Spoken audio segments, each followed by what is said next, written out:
When you find a disturbance in your breath, it means something. Your breath tells you something. The language of the breath is very profound. Remember this. Body language is not so profound. Breath language is very profound.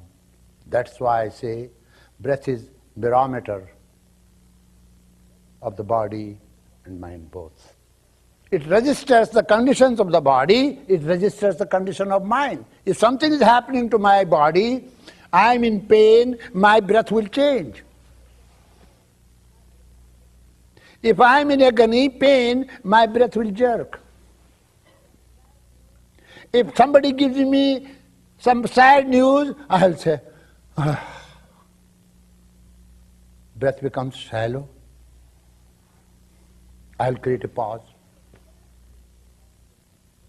Those who understand this profound language, they are called prana vadana or prana vedana. They know the language of prana. They say our philosophy is so profound, so exact, that there is no other philosophy. Your religions are not practical. How do they prove? They say we all human beings are breathing.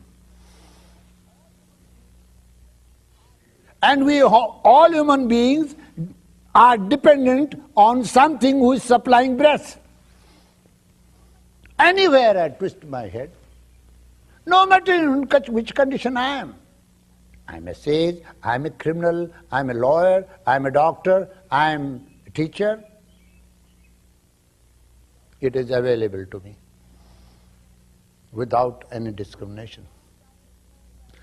Because I meditate for a long time and I do japa, so God will give me a good breath and will not give good breath to criminal? No. So these people say we are very close to the reality, we are very close to the science, therefore we understand, you people simply talk and discuss. Our philosophy is so profound. Our philosophy is very practical. This. We all are breathing.